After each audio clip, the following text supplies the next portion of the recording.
Bienvenue sur le podcast La Perte, où nos invités vous racontent leur vie avant et après la perte qui a chamboulé leur existence. Préparez-vous à être inspirés, émus, transformés par ces histoires inoubliables, parce que même dans les moments de douleur, il y a toujours de l'espoir et une possibilité de renouveau.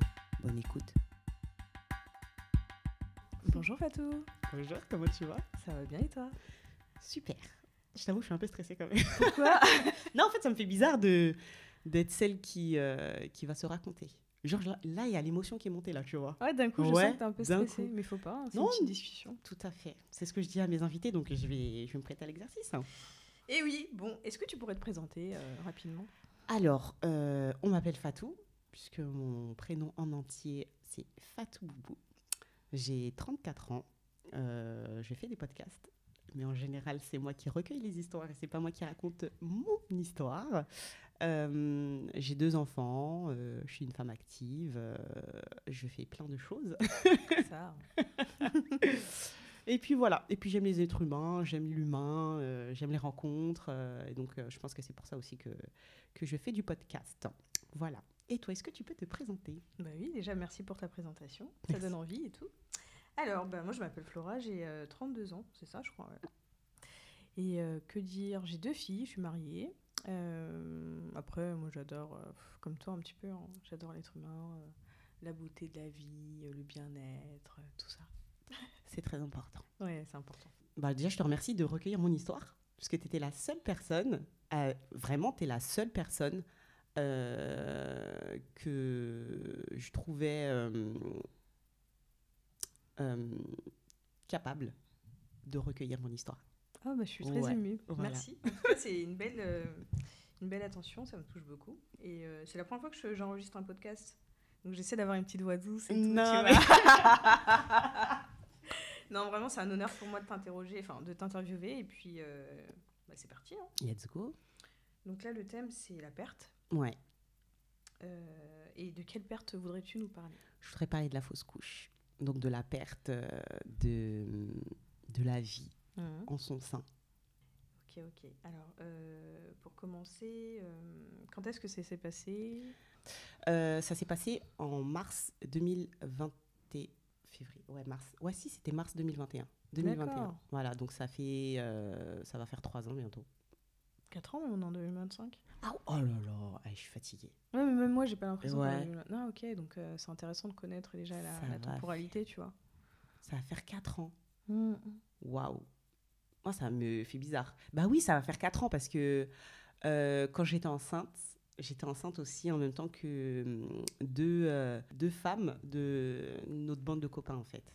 Ah ouais, ça va faire bizarre, là. Je pense que c'est... Mais c'est vrai qu'à un moment donné, on s'est projeté avec nos enfants en train de jouer et compagnie. Et là, oui, c'est vrai que ça fait 4 ans. Ça fait 4 ans. Et ça va, après 4 ans, enfin, là, déjà, c'est bien que tu puisses en parler. C'est que il y a eu un cheminement déjà de ton côté, mais... Bah écoute, après 4 ans, c'est passé. Enfin, j'ai digéré... Enfin, je pensais avoir digéré... Enfin, j'ai digéré l'information, puisque de toute façon, si une grossesse n'aboutit pas, c'est qu'il y a des raisons, d'accord? Peut-être que l'enfant aurait été malade, peut-être que... Enfin, plein de choses. Et si les fausses couches existent, c'est qu'il y a une raison. Enfin, en tout cas, c'est la manière dont je pense, tu vois. Mais je pense que... Enfin, pour moi, en tout cas, c'était important de parler, de traiter ce sujet, puisque... pour moi, un enfant, tu l'aimes avant qu'il soit en toi, tu vois. C'est à partir du moment où tu as décidé que c'était le moment pour toi d'avoir un enfant, et en fait, il est déjà dans ton cœur. Même si tu le connais pas, tu sais pas si c'est une fille ou un garçon, tu ne connais pas sa personnalité, et l'amour, il est déjà là, en fait, tu vois. Et puis, je vais faire la chronologie de cette envie de grossesse, en tout cas. Donc, c'était en 2021 que j'ai fait la fausse couche. Mais on voulait un enfant depuis... on voulait lancer la machine, en tout cas, depuis 2020. En fait, on a eu une année où c'était le moment de se lancer, tu vois. Donc, on avait 2 enfants à la base. Donc moi, je suis mariée. Ils avaient quel âge, les enfants? Les enfants, ils avaient... donc pour le premier, en fait, on a eu le premier très rapidement. Quand il a eu 1 an et demi, on a lancé la machine pour le second, qui est venu... donc du coup, les deux, ils ont 2 ans et demi d'écart. Et quand le deuxième a eu... donc il est en 2018. Quand il a eu 1 an et demi, bah, en fait, même un petit peu avant ces 1 an et demi, on s'était dit que c'était le moment. Sachant que nous, quand je dis nous, c'est mon époux et moi, on habite dans une ville où les commissions de crèche, parce que pour moi, c'est la crèche en fait. Je travaille, il travaille. Assistante maternelle, c'est pas mon mode de garde préféré. Donc, quand je fais des enfants, eh ben, il faut... Tu calcules la date. Je calcule la date.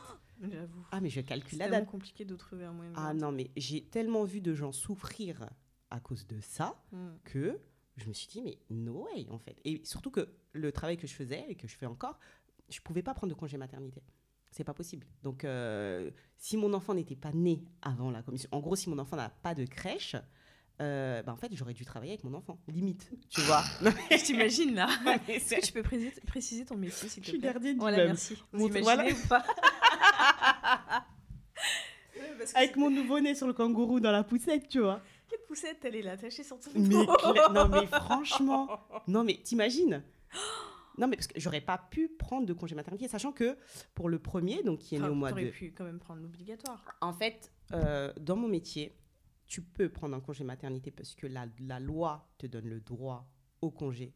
Non, congé parental, excuse-moi. Ah oui. Congé maternité, il n'y a pas de souci, jusqu'à ce que l'enfant a 2 mois et demi, pardon, c'est bon. Après, le congé parental, donc qui peut être poussé jusqu'aux 3 ans de l'enfant, étant donné que je suis gardienne logée, je ne peux pas... Enfin, si je prends mon congé parental, il faut que je rende l'appartement. Donc, en vrai, c'était soit... C'est vrai? Je t'assure. En tout cas, ça, c'est dans mon contrat de travail. Peu importe la durée du congé parental. Peu importe la durée du congé parental. Donc, en gros, l'astuce, c'est que si ton enfant, t'as pas trouvé de mode de garde, c'est soit que tu poses tes congés, tu peux être en congé sans solde, et encore ça, c'est au bon vouloir de ta hiérarchie. Ou sinon, il faut que tu trouves un médecin qui... Moi, j'avais pris congé d'allaitement pour le premier parce qu'il était né au mois de février. Donc, février, la rentrée de crèche, c'est au mois de septembre, tu vois. Donc, il est né au mois de février. Dès l'été, il fallait que je reprenne le travail. Et ce qui était cool, c'est que en été, mes sœurs, elles étaient dispo. Donc, j'avais une sœur qui était là avec moi et qui s'occupait de lui pendant que je vaquais à mes occupations, tu vois. Donc, voilà. Mais tout ça pour dire que moi, s'il n'y a pas de crèche, c'est très compliqué. Ah oui, non, mais je comprends. C'est très sûr, compliqué. Ça se justifie. Voilà. Donc nous, on est dans les calculs. Ah non, mais je pense que t'es pas la seule.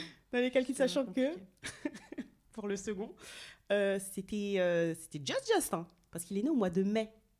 Ouais. Il est né au mois de mai et la commission de la municipalité là, par rapport aux attributions de crèche, c'est au mois de mai. Mais bon, on n'a jamais la date en avance, tu vois. Et mon fils, il est né le 6 mai, tu vois. Sachant que c'est le deuxième, pour moi, il allait naître au mois d'avril, fin avril. Pour moi, il allait naître, aller au plus tard le 1er mai, tu vois.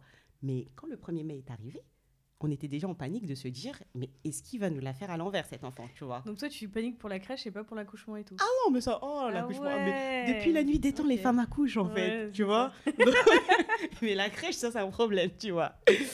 Donc, pour revenir à notre sujet, donc c'est quand ce 2018 a eu 1 an et demi environ, qu'on a commencé à se dire, c'est peut-être le moment de faire un enfant, tu vois. Donc, voilà, on a fait ce qu'on devait faire. Mais j'arrivais pas à tomber enceinte. Sachant que, pour le premier, quand on a décidé qu'on se lançait dans la parentalité, mais en fait, le mois d'après, j'étais enceinte. Oui, donc c'était assez rapide. C'était très rapide. Pour le second, le mois suivant, j'étais enceinte, tu vois. Ouais, donc ça a toujours été rapide. Très rapide, tu vois. Et sachant que je n'avais même pas la moyenne d'attente que les couples ont pour avoir un enfant. Ça, c'était une information que je n'avais pas. Moi, pour moi, voilà, j'ai envie d'être enceinte, je suis enceinte, en fait, tu vois. Et donc, pour ce troisième, on commence. Premier mois, ça ne fonctionne pas. Deuxième mois, ça ne fonctionne pas. Troisième mois, ça ne fonctionne pas. Donc là, je me dis, il y a peut-être un problème, tu vois. Et sachant que moi, j'ai jamais été réglée comme une horloge. Des fois, je pouvais avoir mes menstrues. Et je pense que même pendant cette période-là, je n'avais pas de menstrues. Je n'avais pas mes règles, tu vois. Mais bon, Ah oui, donc c'est vrai que ça confortait aussi tu disais, bah là, c'est bon, ça va bah, arriver. c'est ça, en fait. Ouais. Ouais, et en plus, tu rentres dans cette frustration-là de te dire que, bah, déjà, si tu n'as pas tes règles, bah, c'est que tu es potentiellement enceinte. Mais quand tu fais ton test de grossesse ou ta prise de sang, tu te rends compte que, bah, non, en fait, c'est pas là. C'est pas là. Donc, et ça te met dans un état de stress quelque part. Même si tu fais en sorte de ne pas y penser à chaque instant, c'est compliqué. Ouais, tu te poses des questions, tu te dis, bah ça se trouve, là, c'est bloquant. Sachant qu'à la base, tu avais un terrain quand même très fertile. Donc, Tout à fait. Tout à fait. Donc là, je décide d'aller voir une gynéco qui n'est pas la mienne. Parce qu'à l'époque, déjà, je n'avais pas de gynéco. J'étais suivie par une sage-femme, mais elle a déménagé. Donc, du coup, juste pour faire un check-up et tout, je me suis dit, bon, je vais aller voir une gynéco. Je prends rendez-vous sur Doctolib et tout. Donc, la nana, je ne la connais pas. J'y vais, je lui explique la situation. Voilà, ça fait quelques mois là qu'on essaie d'avoir un enfant, ça fonctionne pas, mais en parallèle de ça, je n'ai pas mes règles. J'ai jamais été réglée vraiment correctement, donc voilà, je voulais faire un check-up avec vous. Donc elle m'installe et tout, elle me fait une écho et elle me dit non mais déjà heureusement que vous avez fait des enfants tôt. Bon, pour plus d'informations, mon premier, je l'ai eu à 25 ans, le second, je l'ai eu à 27. Donc, quand je vais la voir, j'ai pas 30 ans. Et elle me dit heureusement que vous avez fait des enfants tôt, parce que là, au vu de ce que je vois, si vous voulez d'autres enfants, ça risque d'être compliqué. Hein. Ok, donc déjà. Très agréable. Mais franchement, et pourtant, c'était une femme d'un certain âge, donc tu as eu le temps de voir des gens, je sais pas, la psychologie, ça te parle, tu es quand même dans le milieu médical, là, tu es en train de me dire potentiellement que je peux plus avoir d'enfants, enfin, voilà, je vois. Si ça avait été d'autres, je pense qu'elle. Enfin, je suis pas chochotte, j'aurais pu. Enfin, elle aurait pu. Exactement, tu vois. Et donc, ok, je dis, bah, c'est quoi le problème et tout. Donc, c'est là que j'apprends que je suis SOPK. Donc, j'ai le syndrome des ovaires polykystiques. Du coup, déjà, c'est quelque chose de très courant, mais je vais l'apprendre après. C'est pas avec la gynéco que j'apprends ça, c'est avec mon médecin généraliste. Mais donc, elle m'explique que j'ai des kystes aux ovaires. Donc, elle me les montre, elle les compte. Je crois que j'en ai 14 dans un côté, 16 dans l'autre. Donc, elle m'explique que, en fait, c'est pour ça que j'ai pas mes menstrues, puisque, en fait, bah, la graine, j'ai pas envie de dire n'importe quoi, mais en gros, il n'y a pas assez de place pour que mon cycle, il soit correct. Et encore moins de place pour que je tombe enceinte, en fait. D'accord, oui. Voilà. Donc je sors de ce rendez-vous un peu déboussolée. Je comprends pas tout. Et vu la personne que j'avais face à moi, je pouvais pas lui poser toutes les questions qui me traversaient par l'esprit. Et aussi, peut-être qu'à ce moment-là, j'avais pas toutes ces questions. C'est venu après. Oui, en tout cas, tu n'étais pas à l'aise pour aller un peu plus loin sur le sujet. Franchement, cette dame. Bon, bref. Tu nous donneras son nom après en commentaire. Tout à fait. Non, bon, peut-être qu'elle a changé entre-temps, donc voilà. Mais donc je sors de ce cabinet en me disant, bah en fait, c'est vrai que j'ai eu beaucoup de chance d'avoir ces 2 enfants sans difficulté. Mais bon, il me faut un peu plus d'informations. Il faut que je vois en fait. Et en plus, encore une fois, cet enfant que je n'avais pas encore en moi, je l'aimais et je l'attendais. On avait rendez-vous, tu vois. Oui, bien sûr. Et donc je prends rendez-vous quelques temps après chez mon médecin généraliste, qui est une femme et qui elle aussi a été... Enfin, elle fait des suivis gynécologiques. Et elle m'a toujours dit, en fait, elle m'a toujours invité, en fait, à prendre des rendez-vous gynéco avec elle. Mais bon, comme j'avais cette sage-femme avec qui je m'entendais très bien et qui était géniale, bah, non, pour moi, voilà, t'es mon médecin traitant, reste mon médecin traitant, et puis basta. Mais bon, j'y ai été la voir, donc je lui ai expliqué cette consultation-là. Donc, bon, elle était offusquée de voir qu'après 2020, il y a encore des gens qui puissent être comme ça dans le milieu médical. Et donc là, elle m'explique que donc, le SOPK, c'est quelque chose que beaucoup de femmes ont et que c'est pas une fin en soi, puisque en général, comme c'est un problème hormonal, il suffit de prendre la pilule pour réguler tout ce qu'il y a à réguler, et puis après, on voit ce que ça donne. Mais en général, les kystes, en fait, ils s'en vont avec la prise de la pilule, tu vois. Donc déjà, je me dis, bah, c'est super. Oui, il y a une solution déjà, c'est un peu rassurant. Mais... Exactement. Donc elle a eu les mots pour me rassurer déjà. Mais ça m'embêtait aussi parce que ça voulait dire qu'il fallait que je prenne la pilule. J'ai pris la pilule un mois, le mois où je me suis mariée, et puis après j'ai décidé d'avoir un enfant. Mais sinon, voilà, la pilule, c'est pas quelque chose que je prenais. Donc bon, ça m'embêtait un petit peu de devoir ingurgiter des médicaments. Mais au-delà de ça, il fallait que je la prenne au moins pendant 3 mois. Donc ça reculait mon désir. Projet, ouais. Voilà, mon projet d'un trimestre. Mais bon, il fallait se prêter au jeu, donc let's go. En parallèle, j'ai trouvé une super gynéco qui est encore ma gynéco. Et dans mon critère de recherche de gynéco, il fallait qu'elle ait la machine à échographie, en fait. Parce que Pour que tu puisses... Oui, c'est vrai que c'est important quand on est enceinte. On aime bien aussi ne pas attendre les rendez-vous. C'est ça. Aller voir une gynéco qui dit ceci, cela, tiens, je te fais une ordo pour que tu puisses faire. Non, je préfère que tout soit sur place. Je vais à mon rendez-vous, j'ai toutes les réponses à mes questions et puis basta. Donc, j'ai trouvé cette super gynéco qui est sur Puteaux, que j'allais voir tous les mois pour voir un peu l'évolution de mon SOPK. Donc, elle te montrait un petit peu ce qui se passait par rapport à tes kystes. Tout à fait. Et elle les comptait avec moi et tout. Et puis, bon, elle me rassurait. Et puis, elle m'avait donné aussi... Non, ça, c'était après la prise de la pilule. Mais bon, j'étais bien suivie, en tout cas. J'avais une super gynéco, j'ai un super médecin traitant. Et donc, on a pris la pilule pendant 3 mois. Après la pilule... C'est qui c'est mon mari, moi. mais c'est désir d'enfant, il est à 2. Donc, voilà. Ouais. Moi, quand vous êtes en couple, vous êtes enceinte. Une femme, elle n'est pas enceinte toute seule, en fait. Déjà, il y a quelqu'un qui l'a enceintée. Et avec toutes les péripéties qu'on peut avoir, en fait, tout ça, tu le partages avec ton partenaire, en fait. Tu vois. Donc, on a pris la pilule, hein, voilà, parce que c'était un désir commun. Voilà.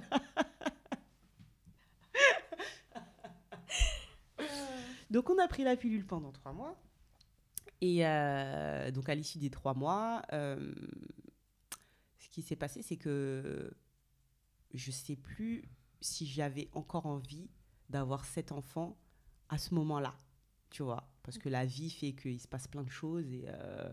Et là, en fait, j'étais dans une phase de ma vie où j'étais en train de me chercher. Et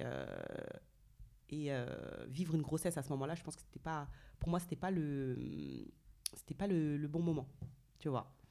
C'était pas le bon moment, mais j'en avais pas parlé à mon partenaire. Du coup, en fait, j'avais arrêté la pilule, mais de toute façon, je ne tombais pas enceinte. Donc, quelque part, ça m'allait, tu vois. Oui, bien sûr. En fait, là, c'était... De toute façon, tu avais arrêté parce que tu t'étais projetée sur 3 mois. Et exactement. Ensuite, Mais bon, je ne tombais toujours pas enceinte, tu vois. Donc, j'avais pris rendez-vous quand même. J'en avais parlé à ma généraliste qui m'avait expliqué que voilà, c'est là que j'ai eu le délai moyen d'attente pour des parents. Qui est de 8 mois. 8 mois, c'est le minimum, en fait. Genre, si tu arrives à tomber enceinte avant, mais c'est génial. Et en fait, elle m'a expliqué que on était jeunes, on n'avait pas de problème de santé, on ne fumait pas, on avait une bonne hygiène de vie et qu'on a réussi à avoir 2 enfants. Donc, en soi, ça fonctionne. Oui, bien sûr. Voilà, c'est que là, c'est que c'était pas le moment. Enfin, voilà, on n'arrive pas, mais c'est pas alarmant.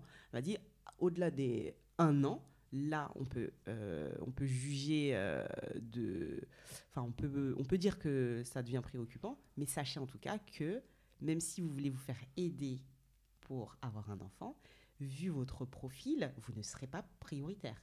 Déjà, vous n'êtes pas en surpoids, parce qu'apparemment, être en surpoids, ça rend la chose difficile. Et on est jeune et on a déjà 2 enfants en parfaite santé. Oui, déjà, vous en avez déjà 2, oui. C'est ça, non, forcément. Exactement. Donc, elle m'a donné les informations. T'as été alarmée, excuse-moi, t'as été alarmée un petit peu tôt, on va dire, par rapport à... Ouais. Tôt, ouais. Ouais, mais parce que t'avais pas aussi toutes ces données-là. Exactement. Mais je savais même pas que j'étais SOPK, tu vois. Alors que depuis mon adolescence, en vrai, j'ai jamais été réglée comme une horloge, tu vois. Je pouvais faire 2, 3 mois, peut-être même 6 mois. Enfin, pour moi, c'était même pas... Si je les avais pas, tant mieux, en fait. Ma vie a continué, et puis basta, tu vois. Il n'y avait pas de souci, tu vois. Ah oui, d'accord. Voilà, et ça a commencé à m'intéresser, on va dire, quand j'étais en couple, quand j'ai eu ma vie maritale et qu'il y avait des histoires d'enfants dans tout ça, tu vois. Oui, bien sûr. Mais sinon, avant ça, c'était pas... c'était pas du tout inquiétant. Tu t'es dit, bon, on est chacune réglée différemment. Bah. Et puis basta, tu vois. Mais bon, donc on arrive à cette période où je ne tombe toujours pas enceinte, mais je sais pas trop si j'ai envie d'avoir un enfant. D'accord, c'est plus la même excitation qu'au début. Voilà, tu te dis, bon, si c'est pas là, quoi. C'est ça. Mais après, à un moment donné, je me dis, je vais peut-être en parler au papa. Donc, je lui ai dit, écoute, et même professionnellement parlant, je voulais faire une formation. Enfin, j'avais besoin de changement, en fait. J'avais besoin de changement. Le fait d'avoir 2 enfants et un quotidien qui était qui n'était pas très excitant, on va dire ça comme ça, ça m'a questionné sur pas mal de choses. Et donc là, comme j'étais en recherche de moi-même, de mes perspectives d'avenir et tout, je m'étais dit que je vais essayer de faire une reconversion professionnelle et voir après. Et donc, du coup, c'est pas le moment pour être enceinte. Du coup, j'en ai parlé à mon conjoint, qui n'était pas très enchanté, puisque ça repoussait encore son projet bébé. Mais c'est moi le réceptacle. Donc, ça va, il a accepté? Oui, il a accepté. Ouais. Bon, c'était tendu, on va dire, mais bon, voilà. Donc, entre-temps, moi, j'ai fait mes recherches pour trouver ma formation. Côté taf, tout était OK. Donc, ils étaient prêts à me laisser partir en formation. Il fallait juste que je trouve le centre. C'était le financement de la formation où ça a bloqué, tu vois. Ouais. Donc, j'attendais cette réponse et j'ai reçu la réponse. Et franchement, quand j'ai eu la réponse négative, ça m'a mis un coup. Mais en fait, ça a ruiné tous mes espoirs. Tout mon planning, mon programme, mes projections et tout, en fait, elles étaient anéanties puisque t'es mort, en fait. Et ça a été compliqué, mais ça n'a duré que 24 heures. Puisque au fil de la journée, je ne sais pas ce qui s'est passé, mais je me suis dit, mais en fait, c'est le moment de se lancer dans cette aventure. Cet enfant que j'attends. Donc là, tu t'es reparti sur le projet bébé. Là, je suis repartie sur le projet bébé. Voilà. Parce que pour moi, si je rentre en formation, ça allait me ralentir. Et puis même, c'est différent, donc forcément... Et on ne sait jamais dans quel état on est dans une grossesse. Hein. Enfin, j'ai eu 2 grossesses complètement différentes. Voilà, c'est la loterie, finalement, tu vois. Donc, voilà, je ne voulais pas me tirer une balle dans le pied. Mais bon, finalement, le destin a fait ce choix pour moi, puisque c'était pas possible de rentrer en formation. Donc, je me suis dit, bon, allez, let's go, grossesse. Et donc, comme pour moi, voilà, j'avais fini de prendre la pilule et que on m'avait donné de l'acide folique. De l'acide folique, voilà, c'est ça, de l'acide folique pour préparer le terrain à la venue du bébé. Pour moi, voilà, j'étais bien entourée, bien encadrée, j'étais au courant de ma situation hormonale, on va dire, et donc let's go, ça va le faire. J'ai pris la pilule pendant 3 mois. Pour moi, c'était bon, tu vois. Oui, bien sûr. Tous les voyants étaient au vert et tout. Et donc, let's go. On commence à lancer la machine. Premier mois, premier test de grossesse, c'est mort. Deuxième mois, deuxième test de grossesse, c'est mort. Et là, tu continues à avoir tes règles ou pas ? Là, j'ai mes règles, oui, parce que la pilule, ça m'a réglé par rapport à ça, mais bon, apparemment, il y a encore des kystes qui ne voulaient pas partir et qui m'empêchaient, en tout cas, d'avoir un enfant. Donc là, on arrive en été 2020. On part en vacances en plus, des vacances organisées avec d'autres familles et tout. On a loué une maison et tout, on était beaucoup. Et j'avais fait une prise de sang pour laquelle je devais avoir les résultats 2 jours après notre arrivée, tu vois. Et je sais pas pourquoi, pour moi, c'est bon en fait, je suis enceinte, tu vois. Je sais pas pourquoi, je sais pas. Mais pour moi, c'est bon. Donc j'attends en fait les résultats de cette prise de sang en me disant, vas-y, c'est bon, c'est carré, tu vois. Mais résultat négatif. Les résultats négatifs. Et là... Mais tu te sens... Mais quand en fait, tu dis que t'es enceinte, c'est psychologique ou bien c'est physique ? C'est physique, en fait. J'ai l'impression que c'est bon, tu vois. Okay. L'invitation, elle a été honorée. Voilà, l'aventure commence. Mais en fait, c'était des mauvais signaux, tu vois. Oui. Et en fait, là, je sais pas, ça m'a plombé. Ça m'a tellement plombé que... déjà, j'en ai pas parlé directement à mon mari. Mais surtout, j'étais dans un sentiment de culpabilité à me dire que mon corps ne fonctionne pas, en fait. Genre, c'est ma faute, tu vois. Moi, mon mari fume pas, c'est un sportif. Il y a rien qui... Et ça a fonctionné, en fait, pour les 2 premiers. Là, maintenant, je sais que j'ai des problèmes au niveau hormonal qui font que c'est compliqué, en fait, d'avoir des enfants et que j'ai eu de la chance pour les 2 premiers. Donc là, je culpabilise et en fait, cette culpabilité, ça me fait avoir un rejet total vis-à-vis de mon mari. En fait, je commence à devenir méchante. Mais en fait, méchante, et c'est injuste, hein, parce qu'il y est pour rien, en fait. Et vraiment, pour le coup, il n'y est pour rien. C'est pas son corps qui refuse la maternité, tu vois. C'est le mien. Mais je pense que je suis tellement frustrée et en colère et triste que je suis pas sympa avec lui. C'est-à-dire qu'il me parle, je lui réponds pas. Ouais, on sent que t'es pas d'humeur. Ouais, voilà, et, tu vois. Mais tu t'en rends compte sur le coup ou c'est lui qui te fait la remarque? Non, bah, je pense que lui, il a compris, tu vois. Bah, d'après, depuis le temps qu'on se connaissait et tout, je pense qu'il avait compris qu'il y avait un problème. Mais voilà, il me connaissait assez pour savoir que des fois, il me faut un temps pour accepter les choses et même un temps pour m'ouvrir, tu vois. Et donc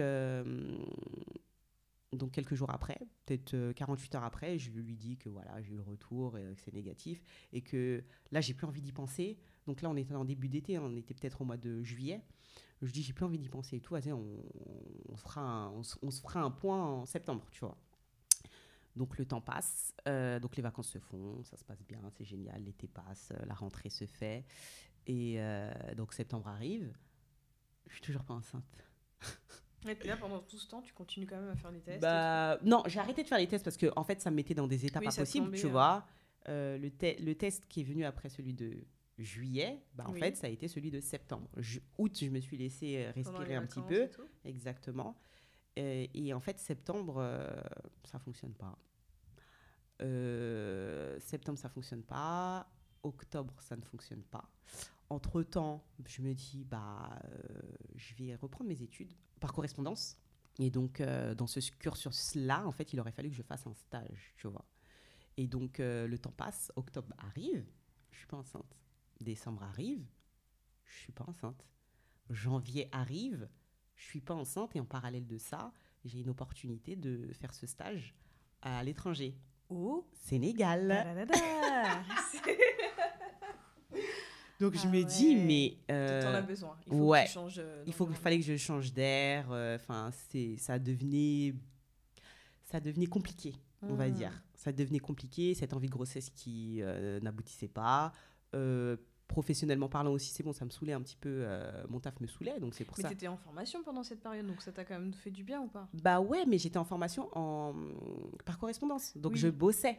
Ouais. Bossais. En fait, mon quotidien n'avait pas changé, c'était juste que j'avais des cours par correspondance, tu vois. Ouais, je vois ce que tu veux dire. Voilà. Donc, Après, le fait d'être entraîné aussi, tu vois, par quelque chose, un projet, ça aide un petit peu, ouais. mais bon, c'était pas... Tu te sentais que t'étais pas bien. C'est ça. Ok. J'étais pas bien et puis donc cette opportunité d'aller au Sénégal, au soleil. Tu l'as cherché cette opportunité quand même. Oui, mais non, en vrai, c'est des invitations. Moi, je pense que toutes ces opportunités, c'est des invitations. Puisque j'avais pas comme projet, moi, de partir à l'étranger pour faire ce stage. Hein. Je pouvais très bien le faire en région parisienne, à côté de la maison. Enfin, voilà, il n'y avait pas de... Mais là, c'était vraiment c'est arrivé comme par magie, tu vois. Incroyable. Exactement. Et c'est au fil d'une discussion comme ça avec une amie que ce projet a pu voir le jour, tu vois. Donc là, c'est annoncé à mon monsieur que je vais partir quelques semaines, donc 6 semaines au Sénégal. Donc, 6 semaines. Ouais, c'était prévu pour 6 semaines, tu vois. 6 semaines au Sénégal. Et c'est de le faire accepter aussi. Bon, ça a été compliqué. Au final, il a accepté. Parce que c'était de le laisser aussi pendant 6 semaines avec les enfants à gérer, en fait. Tu vois. Le plus grand, il est à l'école, mais le deuxième, il est à la crèche et lui, il travaille. Donc, c'est aussi trouver une organisation pour s'occuper de tout ce beau monde. Et au-delà du fait de les accompagner à l'école et à la crèche, c'est faire à manger, s'occuper de la maison. Enfin, voilà. Bon, après, on est bien entouré. J'ai mes parents, j'ai ma famille, on avait ses parents et sa famille. Donc, voilà. Par rapport à ça, la logistique, en tout cas, on allait trouver une bonne logistique qui allait je peux comprendre sa le panique, faciliter. hein, c'est pas anodin. 6 semaines pendant que j'allais c'est bien. Oui, franchement top. Mais donc du coup quand je lui annonce ça, bah en fait c'est aussi lui dire que bah projet bébé on va le mettre de côté puisque de toute façon je tombe pas enceinte et puis là en plus si je suis amenée à partir à l'étranger, bah en fait c'est pas le bon moment en fait. C'est comme pour quand je voulais rentrer en formation, voilà, une grossesse, c'est encore la loterie, je sais pas si je vais être malade, enfin voilà. Donc bah il accepte hein. De toute façon, encore une fois, je suis le réceptacle, donc... Ouais. Donc voilà.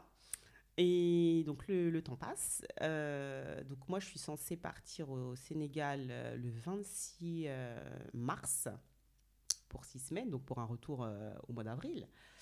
Et donc j'organise mon départ. Je prends mes rendez-vous médicaux parce que je fais un check-up pour tout.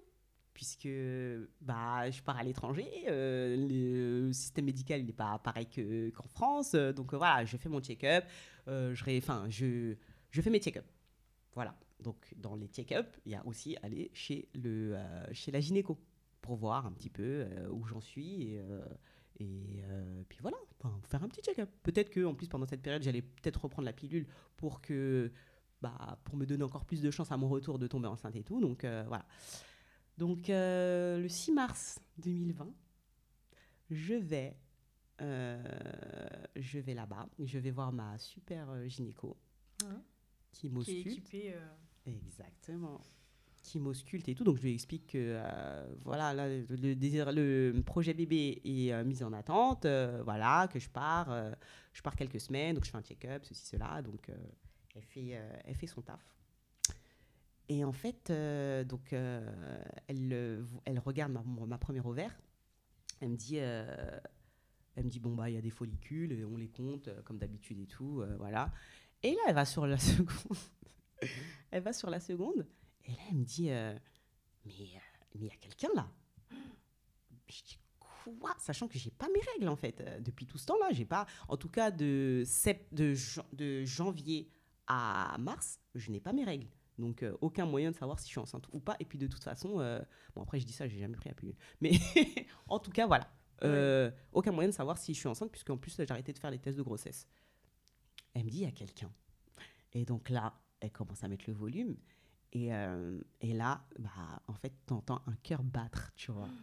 Et en plus, ce qui est fou, c'est qu'à cet âge-là, enfin, quand je dis à cet âge-là, aussi petit que ça, le cœur, tu l'entends, mais tu l'entends super bien. Et il bat fort, en fait, très vite, ouais. tu vois. Et quand j'entends ce cœur, mais alors que je voulais plus d'enfants, là j'étais sur autre chose. Mais j'ai les larmes aux yeux. Et en fait, genre, je me donne le droit d'aimer cet être qui est en moi, en fait. Enfin, tu sais, tous les sentiments que j'avais mis dans une boîte en me disant que c'est pas pour maintenant, tu vois. Et là, je me laissais les vivre, en fait. Ouais, à cet instant-là. C'était magique. Et en fait, même les battements de ce cœur, en fait, c'est comme si mon enfant, il me disait, c'est bon, je suis là. Tu m'attendais? Je suis là. En fait, voilà, j'ai couru, je me suis dépêchée. Là, il fallait qu'aujourd'hui on se rencontre. Et en fait, je suis là. J'ai bravé tous les kystes là. Et là, aujourd'hui, en fait, on est ensemble, tu vois. Et en fait, là, je suis bouche bée parce que je m'y attendais pas. Mais je suis tellement contente. Oh, je suis tellement contente. En fait, tout ce bonheur là qui était dans une boîte que j'attendais de pouvoir sortir, c'était le moment pour moi en fait de le vivre pleinement, tu vois. Et donc voilà, je finis ce rendez-vous avec cette nouvelle en me disant mais il va falloir que je l'annonce au papa. Sachant qu'il n'était pas très chaud pour le Sénégal. Si je rajoute le fait que en plus je suis enceinte et que je vais aller là-bas. Oui, il va s'inquiéter. Ouais. Et t'étais à combien de... J'étais à quelques semaines. Hein. J'étais dans le premier mois. D'accord. Je devais être à... Attends. à 4 semaines, je crois. Ah oui, donc un mois. Ouais, j'étais à un mois. J'étais à un mois de grossesse. Et donc, il fallait que je lui annonce. Mais j'ai voulu garder le secret un peu. En fait, j'étais dans une petite euphorie, tu vois. T'étais sur ton petit nuage. Ah, mais clairement, j'étais dans une euphorie. En fait, c'était mon secret. Moi et mon bébé, on est au courant de ce qui se passe et tout. Et ça nous appartient à nous, en fait, tu vois. Ouais. Bon, j'en ai quand même parlé à à une de mes best potes. Et donc, du coup, on était donc tous les trois dans la confidence. Tous les trois, c'est avec le bébé, tu vois. Bon, je crois, je sais pas si c'était le soir même ou le lendemain. Donc, je l'annonce au papa. Et il me dit, j'espère que tu vas pas faire une fausse couche. Pourquoi il te dit ça? Mais il faut le connaître en fait, parce que lui c'est quelqu'un qui est très dans le second degré, il aime bien faire des blagues, ceci, cela. C'est pas... C'était pas l'inquiétude? C'était pas de l'inquiétude en fait. Il s'est sorti comme ça, spontanément, naturellement. Ouais, quand j'ai entendu ça, je dis ouais, super, super l'enthousiasme. Bon, je suis passée à autre chose. Et puis bon, il était très content. Hein. Le soir même, il a fait son rituel de papa qui attend un enfant, c'est-à-dire se mettre sur mon ventre et parler un dialecte très bizarre, un dialecte extraterrestre, avec ce fœtus qui était en moi. Tu vois, ce qu'il a fait avec les deux grands. Il leur parle à travers le ventre, tu vois. Mais bon, il était très content.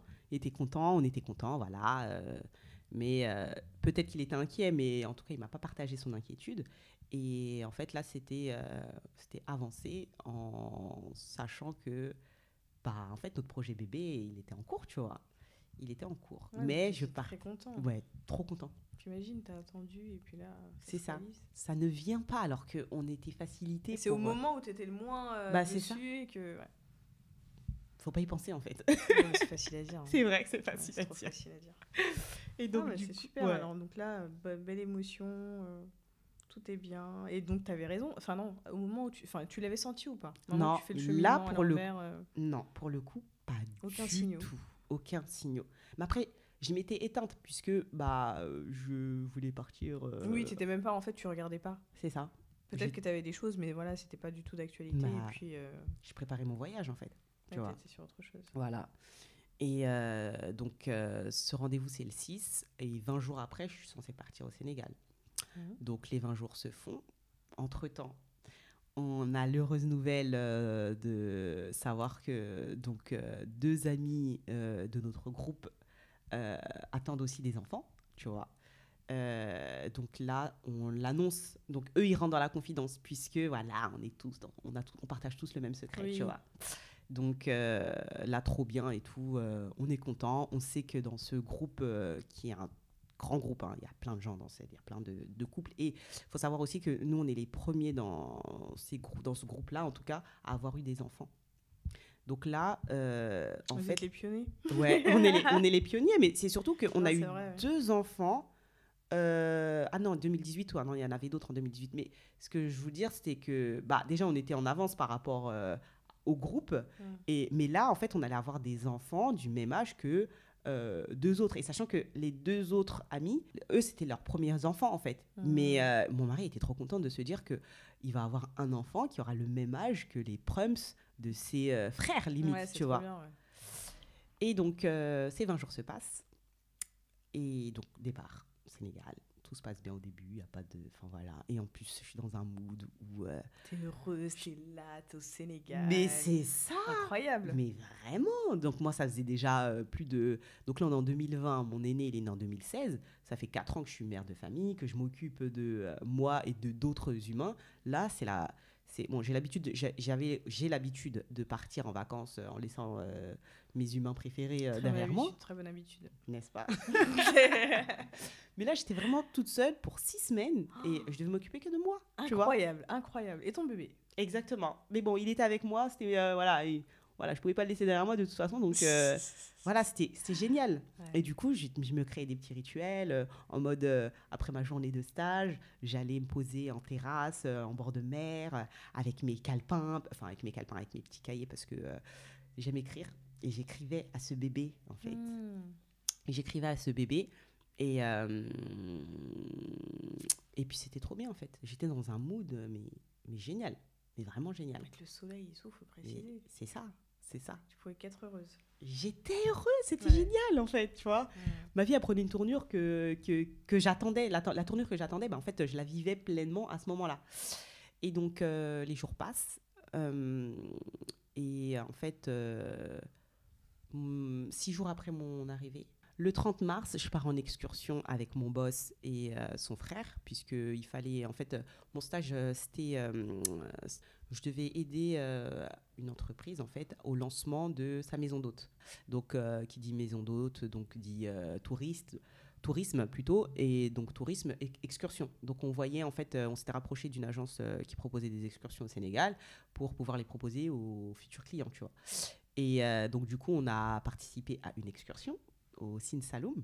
Trop bien, c'était vraiment génial. Et en fait, déjà, pendant la journée du 30 mars, quand j'avais été aux toilettes au moment de m'essuyer, j'ai vu que j'avais une petite trace de sang, mais tu sais, les traces de sang de fin de règle, tu vois. Oui, bien sûr. Tu vois, c'est pas complètement alarmant, tu rouge, t'es, voilà. bon, à Et surveiller. puis, voilà. Et puis ça arrive, en fait, même quand tu es enceinte, des bouts de grossesse, c'est des choses qui arrivent. Mais bon, voilà, pour moi, il n'y a pas de problème, je me sens pas mal, enfin voilà, je me dis, bon, bah, c'est rien. Le soir, du coup, on va au restaurant. Donc, soirée à thème et tout, c'était génial et tout. Donc, pour l'événement, les chaises sont recouvertes d'une housse blanche. Et au moment de partir, donc je me lève et tout, je me lève et tout, je m'apprête à ranger ma chaise sous la table. Et en fait, je m'aperçois qu'il y a une tache de sang, mais une grosse tache de sang, sur la chaise. Et sachant que j'avais rien senti. Quand on a nos menstrues, Ouais, t'as cet inconfort et tout. Je n'avais pas eu cet inconfort, tu vois. Et donc là, je panique. Je dis rien sur le coup. On rentre et donc là, je vais à la salle de bain, voilà, je sais ce qu'il faut et tout, et je me rends compte que je saigne en fait. C'était pas. Donc ça continue. Ouais, ça continue. Et donc là, j'avertis mon boss. Il savait que t'étais enceinte? Ouais, il savait que j'étais enceinte. D'accord. Il savait que j'étais enceinte, donc j'avertis mon boss et tout. Donc il me rassure comme il peut. Donc moi, je vois pour essayer de trouver une clinique pour faire un check-up. Donc là, c'était le soir, donc c'était pour le lendemain, tu vois. Et surtout, je me dis, mais purée, je me vois pas dire, j'espère que c'est pas une fausse couche, tu vois. Donc là, je vais sur Internet, tu sais, Oui, comme bien sûr. toutes les personnes désespérées, tu vois. Mais là, tu vois toutes sortes de trucs. Il y en a qui disent il y a de fortes chances, à ce stade-là, en tout cas, que ce soit une fausse couche. D'autres qui te disent, non, mais ça peut ne rien être et tout. Mais bon, vous serez fixé lors d'un examen médical, tu vois. Et il faut savoir que 2020, on était en période encore Covid. Donc là, moi, je suis paniquée, donc je dors pas directement. Le soir, je regarde déjà pour trouver une clinique pour faire un examen gynécologique. J'essaie de trouver une clinique aussi pour faire un test PCR, parce que je peux pas prendre l'avion sans prendre le test PCR. Mais pour moi, mon stage s'arrête à ce moment-là. Il est hors de question que je prenne des risques sur cette grossesse pour un stage, en fait, tu vois. Donc voilà, je change mon billet. Donc, je trouve un départ 48 heures après ce jour-là, tu vois. Et donc, dans cette nuit-là, donc, puisque nous, c'était le 30 c'est le 30 que j'ai commencé à avoir des saignements. Minuit passé, on est le 31. Le 31, c'est l'anniversaire de mon époux, tu vois. Et donc là, je culpabilise de dingue. Et là, en fait, j'avais pris le rituel d'écrire à ce bébé avant sa naissance. Donc là, je prends mon calepin et donc je lui écris qu'aujourd'hui, c'est l'anniversaire de son père, mais qu'aujourd'hui, j'ai aussi des saignements. Donc là, je suis paniquée, je suis déboussolée. J'ai hâte de voir un médecin pour être fixée, mais je témoigne encore mon amour pour cet enfant, tu vois. Je lui dis que je l'aime et que je crois en Dieu. J'espère que tout ira bien et quelle que soit l'issue, de toute façon, je serai alignée. Mais voilà, il faut que cet enfant sache que aujourd'hui, le jour de l'anniversaire de son papa, et en fait, là, je suis dans l'inconfort, tu vois. Donc je précise juste une petite info, tu l'avais pas encore dit. Hein. Tu l'avais pas encore dit? Non, que j'avais des saignements. Des saignements pendant tout ce... Voilà. Exactement, okay. Je n'ai rien dit du tout. Le lendemain arrive, je vais en clinique, parce que clinique privée et tout, parce que bon voilà, je préfère aller en clinique privée. On est en Afrique et voilà, le système médical n'est pas le même qu'en France et tout, donc voilà, je préfère aller en clinique pour avoir tout sur place et avoir une réponse claire, directe, tu vois. Petite parenthèse, je suis une consommatrice de podcasts. D'accord. Consommatrice de podcasts de partout dans le monde. Et du coup, je suis trop contente d'avoir pu écouter ce podcast qui s'appelle « Si maman m'avait dit », qui est un podcast africain et dans lequel, dans plusieurs épisodes, en fait, il y a des invités qui parlaient de la prise en charge psychologique et émotionnelle des professionnels de santé en Afrique vis-à-vis des Africains. Voilà. Pourquoi je dis ça? Puisque donc, je vais à mon rendez-vous, je me fais ausculter par une dame. Bon, avant ça, je lui explique un petit peu que je suis arrivée au Sénégal en étant enceinte, j'ai entendu les battements de cœur de mon bébé. Et donc là, j'ai des saignements, donc je voulais faire un check-up, savoir si je fais une fausse couche ou pas. Donc la dame, elle m'installe, elle me fait un premier examen, elle me dit il n'y a rien. Madame, il n'y a rien. Je dis ok, donc s'il n'y a rien... Donc là, elle regarde... Elle regarde, elle ne voit rien. Elle ne voit rien. Donc elle me dit, il n'y a rien. Donc il n'y a rien, ça veut dire qu'il n'y a pas d'enfant. D'accord. Ouais. Je dis donc, ça veut dire que j'ai fait une fausse couche. Elle me dit, ah non, c'est vos règles. C'est pour ça que tu as bien précisé le contexte Tout à avant. fait, exactement. C'est pas pour dénigrer ou quoi, il n'y a pas de problème par rapport à ça, mais c'est que je partais déjà avec un mental de me dire que si je ne vais pas tomber forcément sur quelqu'un qui va me prendre dans ses bras et qui va me cajoler, tu vois. C'était rude. Hein. Ah oui. Mais c'est surtout qu'elle me dit que j'ai mes règles, en fait. Je dis non, madame. Oui, ok, j'ai des saignements, Mais là, si vous me dites qu'il n'y a rien, c'est que je fais une fausse couche. La nana, n'en démordez pas. Elle m'a dit, non, vous avez vos règles. Il n'y a pas d'enfant, c'est les règles. J'ai dit, mais je vous dis que j'ai entendu les battements de cœur de mon enfant avant de venir. Donc, voilà. Bon, vu qu'elle était têtue et bornée, je me suis dit, bon, je ne vais pas me casser la tête. Hein. De toute façon, mon billet, il est pris. Là, je vais aller faire mon test PCR. Et puis, dans 48 heures, je vais te fixer, tu vois.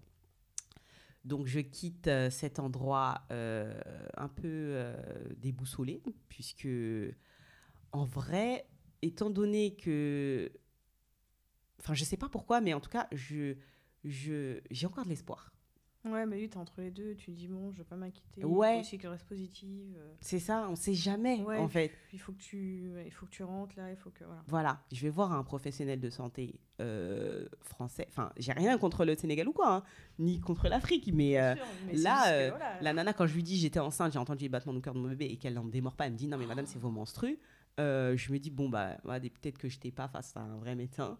Vas-y, c'est pas grave. Je vais aller voir ailleurs. Je serai fixée ailleurs, tu vois. Je reste pas là-dessus. Bon, donc je pars, je fais mon test PCR. J'ai les résultats 48 heures après, donc je peux prendre l'avion et tout. Et entre-temps, il faut que j'annonce à mon époux que je vais rentrer plus tôt parce que j'ai des saignements. Donc là, on est le 31. J'attends que le 31 passe.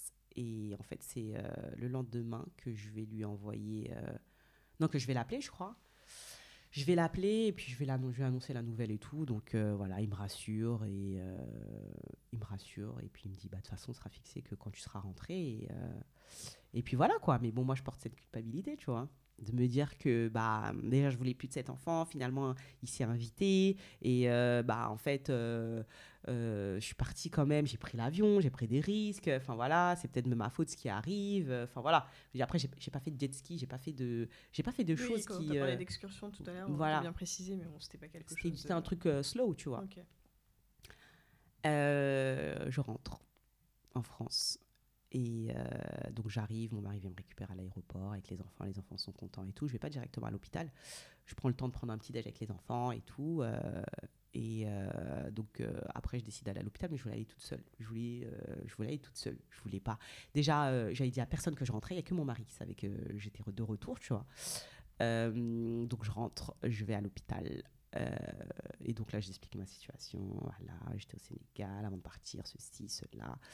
Et donc, je tombe avec une nana qui est super. Je vais à la maternité de Nanterre. Parce que c'est là-bas que j'ai accouché. Et j'ai toujours été bien traitée là-bas et tout. Donc voilà, je suis en confiance quand je vais là-bas.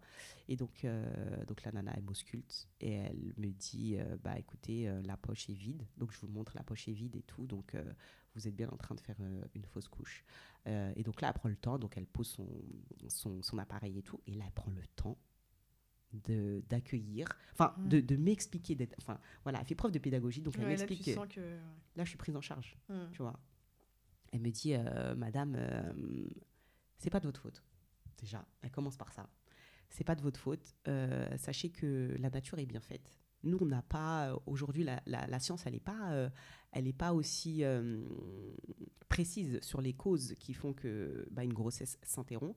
Mais faut savoir que si elle s'est interrompue, c'est qu'il y avait une raison, d'accord. Donc, ce n'est pas votre faute. Là, moi, je vois dans votre dossier que vous avez déjà 2 enfants. Vous êtes jeune, vous êtes en bonne santé.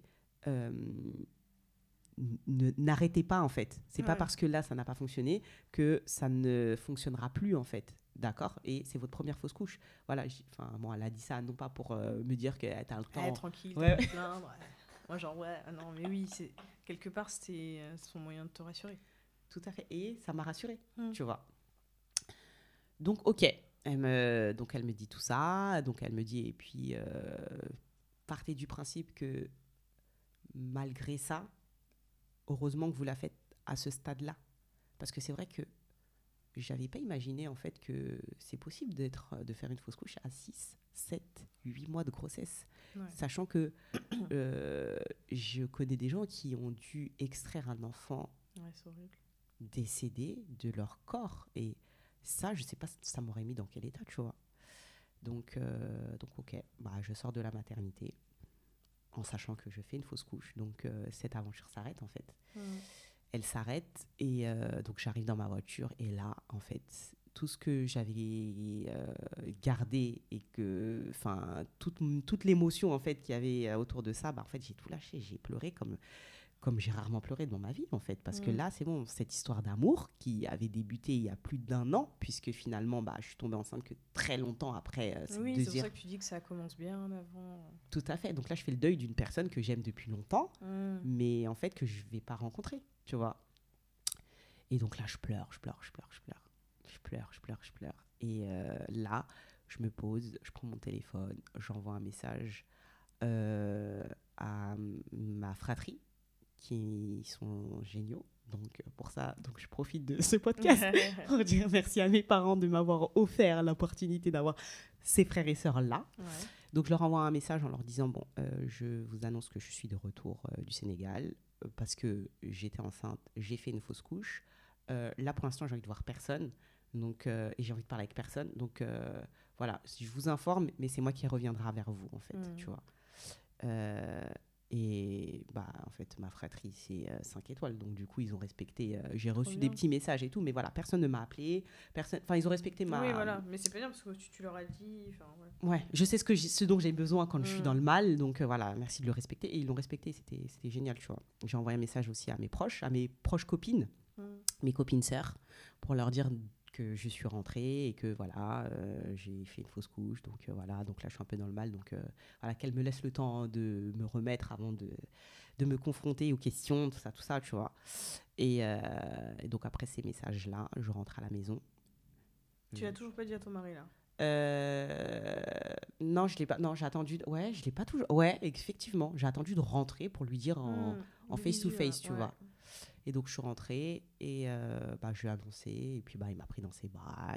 Enfin, voilà, il a accueilli ma peine et tout. Et puis, bah, on a vécu la chose comme ça. Et en fait, là où j'avais pris un rituel d'écrire à ce bébé tous les jours depuis le Sénégal, en fait, là, en fait, j'étais pas prête à lui dire au revoir, en fait. Ouais. J'étais pas prête à lui dire au revoir. Et il m'a fallu attendre quelques jours. Pas longtemps, hein, parce qu'après, le ramadan a débuté. Et en fait, c'est un matin, c'est en relisant, mais en fait, quand j'ai préparé cet épisode pour être sûre des dates et compagnie, que je suis retombée sur je suis partie explorer le carnet. Et donc, je suis tombée sur mes au revoir, en fait. Et ironie du sort, ce jour-là, c'était le jour de mon anniversaire de mariage. Donc, le 6 avril 2021. 2021, c'est ça. Et ça m'a trop émue, en fait, parce que je me suis dit, mais ouais, c'est trop important d'écrire, puisque, en fait, moi, mon souhait de faire ce podcast aussi, c'est de ne pas oublier, tu vois. Et je me suis rendu compte que en 3 ans, j'ai déjà oublié pas mal de choses. Et quand tu replonges, t'as l'impression que c'est un autre toi, en fait. Exactement, ouais, c'est ça. Les derniers mots que je lui ai écrits, c'est donc, demain soir, je prendrai l'avion et jeudi matin, nous serons fixés. En attendant, sache que je t'aime. Des bisous. Donc ça, j'avais déjà vu la gynéco et je savais que je rentrais. Voilà. Donc là, il m'a fallu plusieurs jours. Donc c'est pour ça que c'est ce qui me revenait. Donc les derniers écrits, c'était donc le 6 avril. Et là, le 14 avril 2021, D'accord. je lui ai écrit ces mots. Donc le 14 avril, donc, quand j'ai accusé le coup, j'ai pu reprendre contact avec ma famille, j'ai pu voir mes frères et sœurs, mes parents et mes amis. Et donc là, je lui ai écrit à 5h41 du matin. Donc il est 5h41. Nous sommes le 2e jour du mois de Ramadan. J'ai tardé à t'écrire ces derniers mots par manque de temps, car happé par mon quotidien ou tout simplement par manque d'envie ou de courage. Néanmoins, jeudi 8 avril au matin, comme prévu, je me suis rendue à l'hôpital de Nanterre pour être fixée sur notre sort. Le médecin m'a donc ausculté, fait une échographie et m'a donné son verdict. Fausse couche en cours. La poche dans laquelle tu te développais était tombée, selon ses dires, et celle-ci était déjà vide de son contenant, donc vide de toi. Tu étais déjà parti. Ce que je redoutais est arrivé. Tu as été là en moi et maintenant tu fais déjà partie des souvenirs. Je refuse de me poser 1001 questions sur le pourquoi du comment. Nous en sommes arrivés là car si telle est la volonté de Dieu, je l'accepte sans condition. Mais j'aurais aimé aller jusqu'au bout de cette aventure avec toi. Tu n'auras pas eu l'occasion de rencontrer tes frères, ton père, tes grands-parents ainsi que tes oncles et tantes, mais chacun d'eux t'a aimé, ne serait-ce qu'un instant. À la sortie de la maternité, j'ai dû informer mes proches de mon retour précipité et de la raison. J'ai donc envoyé un message collectif à mes frères et sœurs, puis à mes amis, donc Tata Seralik, Tata Kelly, Tata Hortense, Asia et Tata Daphné. Je ne pensais pas autant pleurer à l'évocation de ton existence, puis de ton extinction. Et pourtant, je me revois dans la voiture à vider mon corps de toutes ces larmes, refusant de répondre aux appels pour vivre ma peine sans restriction. J'ai pleuré et pensé en avoir fini avec cela, mais en écrivant ces mots, mes larmes coulent et sont bien présentes. Donc il se peut que jamais je ne finisse de te pleurer, mais je l'accepte. Tu m'as procuré une joie courte mais intense. Tu m'as redonné l'envie d'être maman et de porter encore 2 ou 3 enfants. Pour cela, je te remercie et je sais que notre rencontre n'a pas été vaine. Sur ces derniers mots, mon amour, je veux que tu saches que je t'aime. Tu auras toujours cette place dans mon cœur. Que la paix soit sur toi et sur nous, à jamais, avec un petit cœur. Voilà. C'est très beau. Merci d'avoir partagé cette intimité avec toi, avec nous. Merci. Merci déjà d'être là et d'avoir d'écouter tout ça, puisque j'en ai pas parlé. J'en ai parlé à très peu de personnes de manière aussi complète et intime. Ouais, bah oui, tu vois. Intime, hein. Et je veux même rajouter quelque chose. Je sais pas pourquoi, mais j'avais l'impression que c'était une fille. Tu vois. Ouais. J'ai 2 garçons. Oui.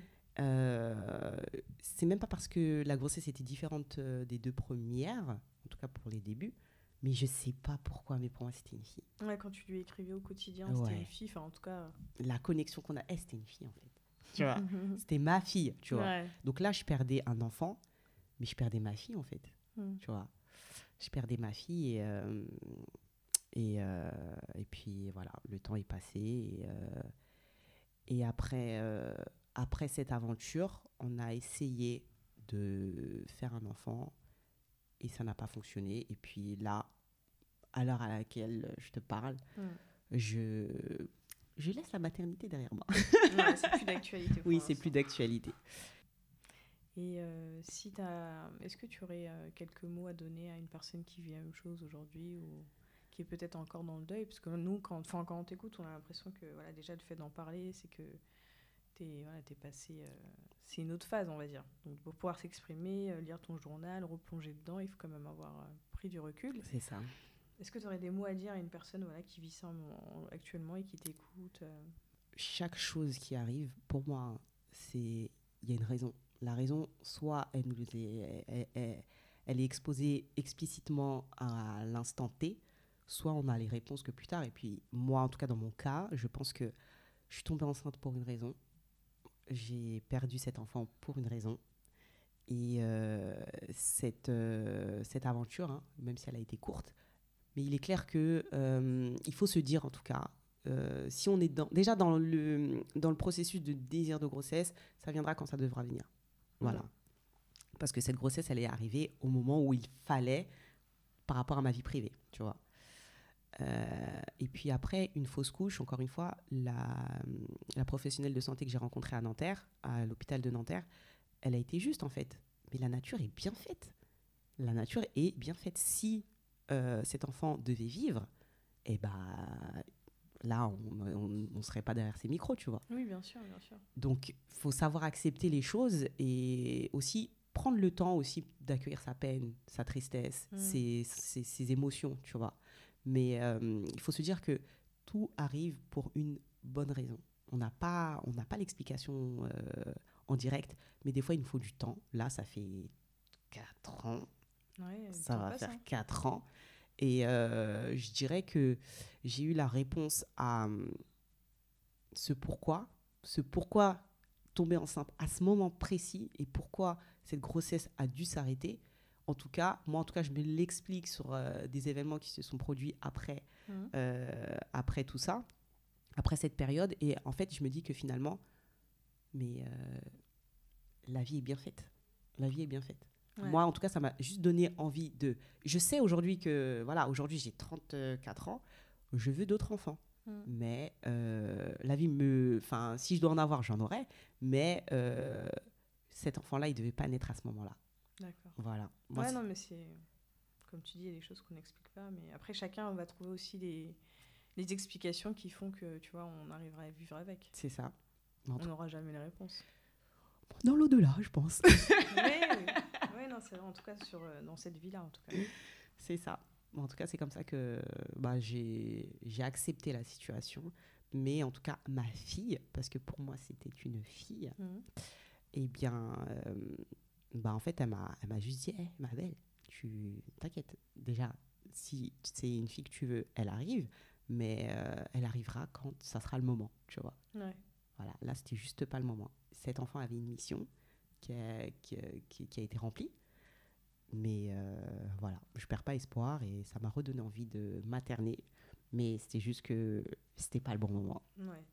Donc merci pour ton récit, c'est vraiment touchant et je pense que ça va parler à beaucoup de femmes. Même si on l'a pas vécu, on a toujours cette crainte-là en fait. C'est ça, et surtout que c'est quand j'ai fait ma fausse couche que je me suis rendu compte qu'il y avait pas mal de gens autour de moi qui avaient vécu cette chose, parce que c'est en parlant que les langues se délient, tu vois. Et en fait, on en fait quelque chose de tabou alors que ça ne l'est pas. Et même, c'est ma mère, donc nous, on est une fratrie de 8 enfants. Et ma mère, elle me disait, mais ok, j'ai 8 enfants. Enfin, sachant, elle a eu 9 enfants, puisque sa première fille est décédée à un âge précoce. Elle est décédée avant 3 ans, tu vois. Mais ma mère, elle m'a dit, si Dieu aurait décidé autrement, vous serez plus que 8 enfants. Mais Dieu fait bien les choses. Incroyable. Mais voilà, elle m'a dit, enfin voilà, elle a essayé de me rassurer et en dédramatisant la fausse couche. Et en fait, oui, tu te rends compte que c'est quelque chose qui est vécu par beaucoup de femmes, mais qui tue en fait. Donc, si on n'en parle pas, ça n'existe pas. Et si ça n'existe pas, quand ça t'arrive, tu as l'impression d'être seule, quoi. Alors que peut-être qu'autour de toi.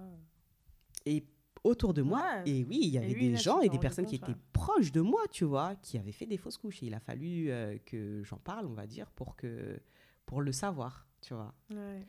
Voilà. Et petit aparté, ça a été compliqué d'annoncer au couple qui était dans la confidence, donc qui attendait des enfants en même temps que nous. Ça a été compliqué pour moi d'annoncer la nouvelle, puisque déjà annoncer cette nouvelle, c'est toujours un choc pour la personne qui la reçoit. Mais en fait, quand il y a une femme enceinte... je pense qu'on était passé par les papas pour annoncer la nouvelle. Je ne suis pas rentrée en contact directement avec... Ouais, c'était trop compliqué. Ouais, je ne voulais pas les inquiéter aussi. C'est ça. Je veux dire, c'est sensible. Tout à fait. Donc, on est passé par les papas. Et même ça aussi, tu vois, ça m'a procuré un petit stress quand même, parce que je ne voulais pas être à l'origine d'un choc émotionnel qui peut engendrer des complications dans une grossesse, tu vois. Donc voilà. Ok. Merci en tout cas. C'était très intéressant. Beaucoup d'émotions aussi pendant cette interview, donc je te remercie. Avec plaisir. Oui. Avec plaisir. Voilà. Donc c'est comme ça que s'achève notre petit épisode. Hey. Peut-être que tu vas devenir animatrice de podcast. Tu penses ? Moi, je pense que ça te va bien. Ah ouais ? Merci d'avoir écouté l'épisode et n'hésitez pas à laisser un commentaire et à cocher les 5 étoiles. Si vous voulez nous partager votre histoire, envoyez-nous un mail via le lien en description de l'épisode. La Perte est un podcast produit et réalisé par Polycac Studio. À bientôt.